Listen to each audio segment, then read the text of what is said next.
Thanks for joining us on Plus TV Africa. I'm Lakwe Banjo. This is Plus TV Africa, and we thank you for joining us. We're staying with developments in Paris, where officials say a man armed with a knife has killed 2 people and injured another. The man was later shot and killed by police, a local government official said. It was unclear if the violence was terror-related amid reports the violence might be linked to a family dispute. My first thoughts go to the victims and their loved ones, Interior Minister Gerard Collomb wrote on Twitter. I want to commend the security forces for their exemplary reaction and mobilization. Trappes, a town with a population of around 30,000 people, is only a short drive from the wealthy area of Versailles, home to the world-famous Versailles Palace. The town is known for its social problems linked to poverty, gangs, and hardline interpretations of Islam. US President Donald Trump has insisted that payments to 2 women who he said he had affairs with did not break election campaign rules. This comes after his ex-lawyer, Michael Cohen, pleaded guilty to violating laws during the 2016 presidential election over his handling of the hush money. Interviewed by Fox and Friends, Mr. Trump said the payments had come from him personally, not from the campaign. Later on, I knew. Later on. But you have to understand, Ainsley, what he did, and they weren't taken out of campaign finance. That's a big thing. That's a much bigger thing. Did they come out of the campaign? They didn't come out of the campaign. They came from me, and I tweeted about it. You know, I don't know if you know, but I tweeted about the payments. But they didn't come out of campaign. In fact, my first question when I heard about it was, did they come out of the campaign? Because that could be a little dicey. And they didn't come out of the campaign, and that's big. But they weren't. It's not even a campaign violation. If you look at President Obama, he had a massive campaign violation, but he had a different attorney general, and they viewed it a lot differently. Later on.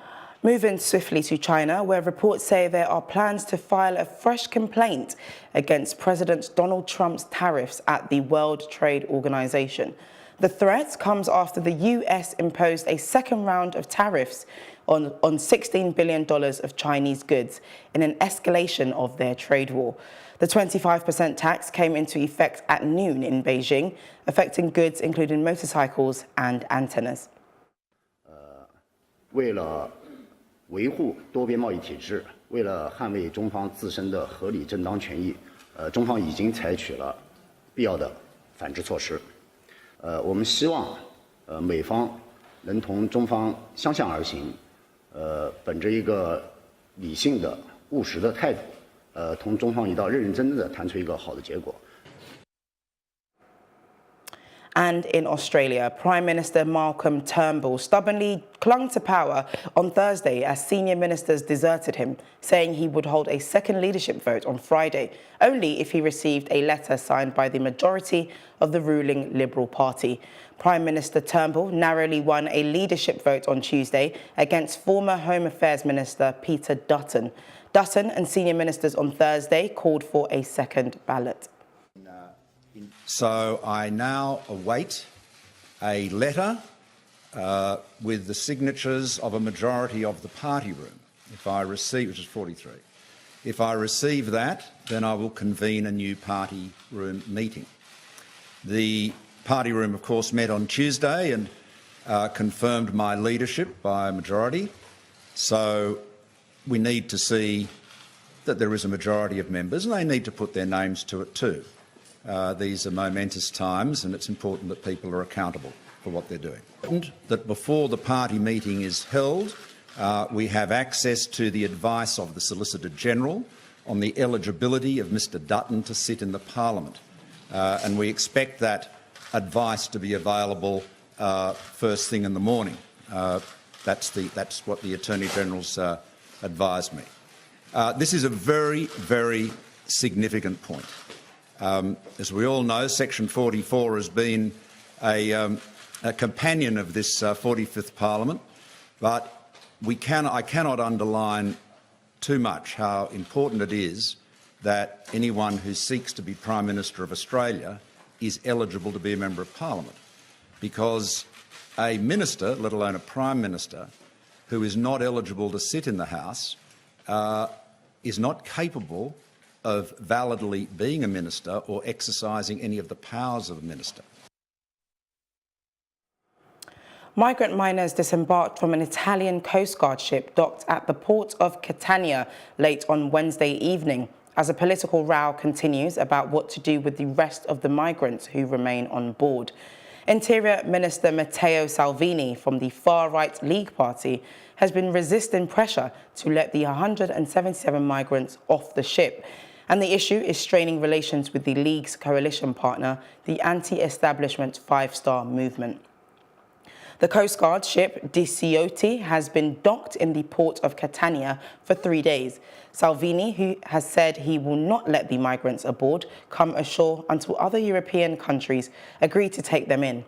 They were rescued from an overcrowded boat about a week ago. We'll be right back after this commercial break. Don't go there.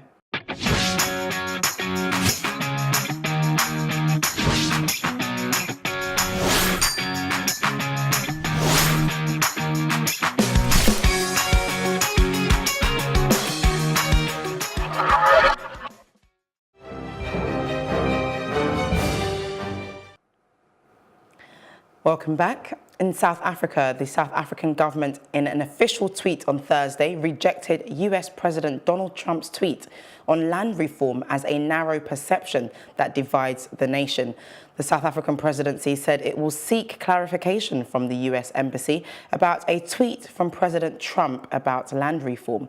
The US president tweeted late on Wednesday that he would ask his Secretary of State to look closely at the South Africa land and farm seizures and expropriations and large-scale killing of farmers. Meanwhile, South African president has said any land reform will be conducted without an impact on economic growth or food security. After backlash from prominent artists and activists alike, charges against Ugandan musician turned lawmaker have been dropped by the military court sitting in the town of Gulu. MP Robert Kwangulanyi, popularly referred to as Bobi Wine, was arraigned before the court last week over charges of illegal possession of firearms. After reports of him being beaten and mistreated in detention emerged, there has been an unrelenting call for his release at home, where security forces clash with protesters on a daily basis. The hashtag #FreeBobiWine has also gone viral on social media. People in the arts industry, politicians, human rights groups, and a number of Western governments have all joined the call for his release. UNICEF says an unusually high proportion of children have been affected in this outbreak, including at least 2 deaths, as it spreads across the lush farmlands of eastern Congo from its epicenter in the town of Mangina. The country is no stranger to the virus, first discovered on the Ebola River in 1976. 900 people have died in the 10 outbreaks since then. When we went to Mangina, there were 5 or 6 patients, 2 in a severe state. I said we needed to treat everyone with MAB 114, not just the less serious cases. We treated all levels. Some of them were very serious, and in particular a child who had bloody stools. After this treatment, he is now slowly recovering. Meanwhile, South Korean government will provide Congo with $500,000 aid in a bid to help it fight against an Ebola outbreak, a government ministry has said on Thursday. And we'll take a quick break. Stay tuned for more news. Don't go anywhere.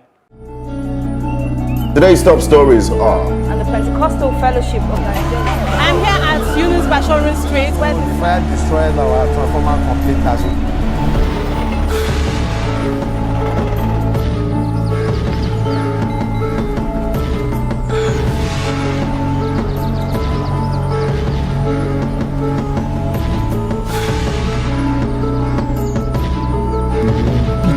The lowest level you can.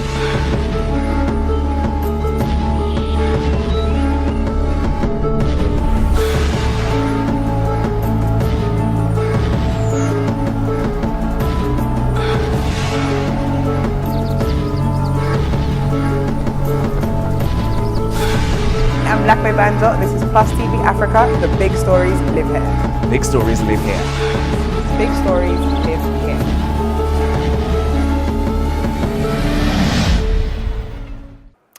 Welcome back. And away from international news and back home in Nigeria, Olalekan Alabi, an aide to the Kwara State Governor Abdul Fattah Ahmed, on Monday filed an application before a Kwara State High Court sitting in Ilorin, seeking to commence committal proceedings against the Inspector General of Police, Ibrahim Idris, for contempt of court. He approached the court through his counsel, Adebayo Adelodun, to the effect the service of Form 49, which is a notice of committal to prison on the IGP for disobeying court order directing his release from police custody. Subsequently, on Wednesday, 1st of August 2018, the Kwara State High Court granted him an interim bail after declaring that his continued detention by the police was illegal and unjustifiable. Mr. Alabi has been in police custody in Abuja since May the 30th, 2018, following his arrest over his alleged link with the Offa bank robbery suspects. Still on Nigerian politics, President of the Senate, Bukola Saraki, on Wednesday called an old and returning member of the People's Democratic Party to unite and work for the party's victory in 2019. The Senate President made the call while addressing members of the party in Ilorin, the Kwara State capital. The Senate President, who returned to the PDP from the APC on July the 31st, 2018, assured all members of the party in the state that they had an equal stake and that he had no anointed candidate. He said, "We are here to unite all of us under the party that we belong to today. There will be equity, there will be internal democracy, and there will be justice." The national chairman of the PDP, Uche Secondus, has told President Muhammadu Buhari that Nigerians will not be swayed by his claim that he walked 800 meters to demonstrate his health status and thereby ready for second term in office. Rather, the party said Nigerians would be looking for a competent and knowledgeable president who it said must have the capacity to tackle many problems facing the nation. The former ruling party wondered why walking what it described as a mere 800 meters had become a thing of joy to warrant a statement from the presidency. It was believed that President Buhari decided to walk from the Eid praying ground in Daura to his private residence on Tuesday to show that he was not sick. The President's senior special assistant on media and publicity, Malam Garba Shehu, confirmed that the President decided to take the walk to reply those insinuating he might not be in good health. Imo State's Governor Rochas Okorocha has appealed to the residents to be peaceful in Saturday's local government elections in the state. Governor Okorocha made the plea on Wednesday in a statement by his chief press secretary. The government stressed the need to take the government to the people at the grassroots, saying this prompted his administration to come up with the idea of Community Government Council, which he said transformed most of the communities in terms of development. Having seen the impact of the CGC in the communities, he disclosed that an executive bill was sent to the State House of Assembly for a law that would enable autonomous communities to elect their councillors. The national chairman of the APC, Adams Oshiomhole, has inaugurated a new executive council and state working committee for the party in Cross River State. The state APC had been in crisis since two parallel congresses produced two different executive councils in May 2018. The Executive Council was inaugurated after being elected in a state congress conducted by a five-man Congress committee led by Henry Agbom and monitored by the INEC. The new Executive Council has Dr. Matthew Achigbe as chairman, Mr. John Ochala as vice chairman, and Bishop Victor Ebong as secretary. Up next is our business news right after this break. Don't go anywhere.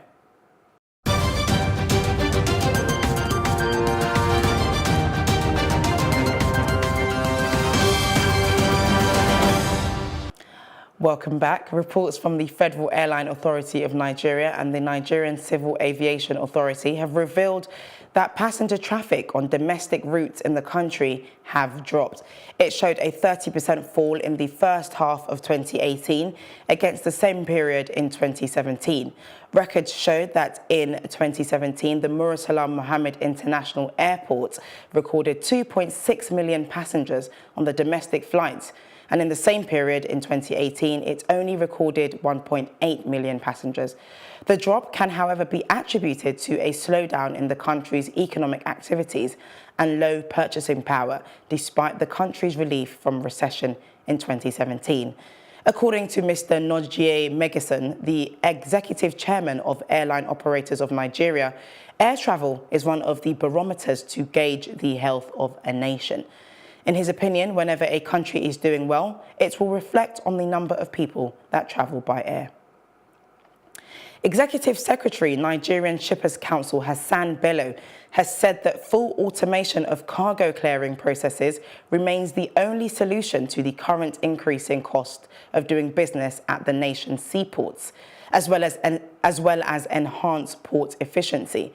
He said this during the Taiwo Afolabi Maritime Conference held in Lagos, themed Port Cost and Port Charges, a reoccurring decimal under ports reform regime.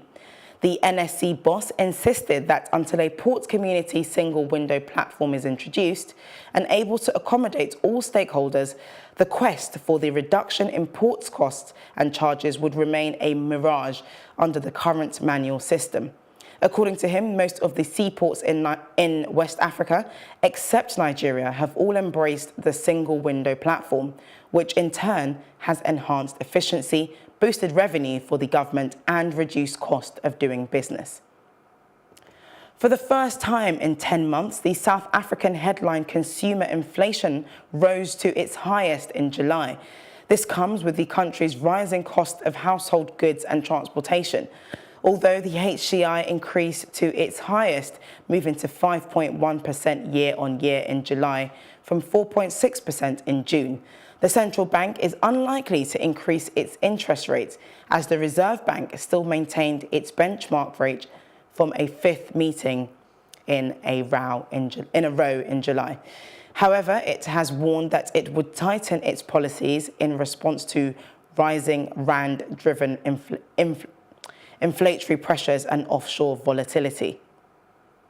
Still ahead on Plus TV News is our roundup on entertainment and sports. We'll be back in a moment. Don't go anywhere.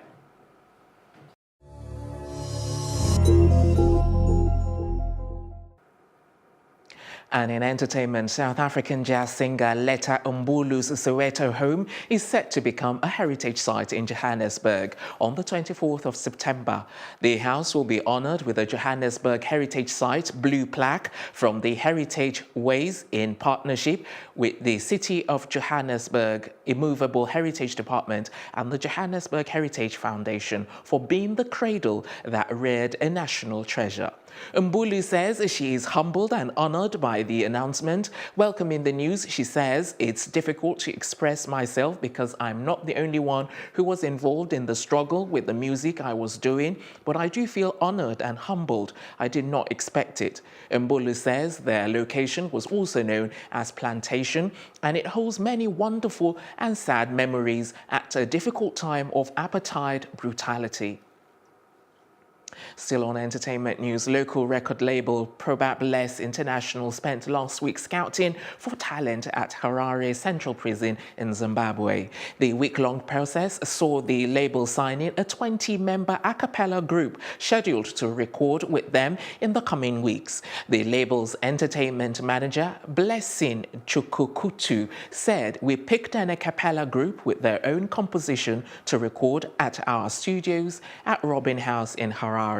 The group will record an album of their original compositions."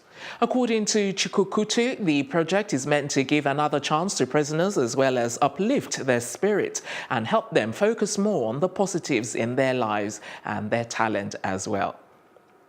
American actor Kevin Spacey has been accused again of sexual assault. This will be the second case under the Los Angeles County District Attorney's Office review. The first case under review is on Riesling, stemming from events that took place in 1992. This second case is on 46-year-old Rapp, who said Spacey made a sexual advance towards him in 1986 when he was only 14 years of age. Spacey was then 26, and Spacey has tweeted in response to the allegation that he was beyond horrified to hear Rapp's story, adding that he did not remember the encounter. And that's it on entertainment. The best in sports coming right after this.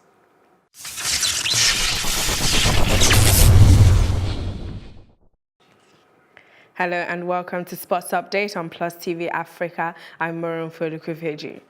News coming in, former president of the Brazil Football Federation, Jose Maria Marin, has been handed a 4-year prison sentence by United States Federal Court for accepting bribes from sports marketing companies. The 86-year-old was one of 7 FIFA officials arrested in May 2015 at a Zurich hotel. The sentencing was made by U.S. District Judge Pamela Chen in Brooklyn, New York. Marin was also ordered to forfeit $3.34 million and fined $1.2 million. The Brazilian is the first official amongst the high-ranking FIFA officials arrested to be sentenced as part of the U.S. Department of Justice investigation into corruption at World Football's governing body. His lawyers have indicated they will appeal against the sentence. And European football's governing body UEFA has confirmed that it is considering making use of VAR in the Champions League following its success at the recently concluded FIFA World Cup. It is understood that UEFA is thinking of introducing it potentially from the quarter-final stages of the Champions League to ensure the system is monitored and controlled as efficiently as possible and to reduce the manpower needed. The ultimate decision will be made by UEFA's executive committee at the end of the month. They're also looking into the likelihood of having VAR at Euro 2020, but we'll wait before a decision is made. That's it on Sports Update on Plus TV Africa. I'm Morumfolu Kufeji. Thanks, Morumfolu, and that's our news roundup of events at this hour. For more news updates, please follow us at Plus TV Africa on Facebook, Twitter, and Instagram. And do subscribe to our YouTube page at Plus TV Africa. We'll be back later with more stories making the headlines. Do join us. I'm Lakwe Banjo. Have yourself a great afternoon.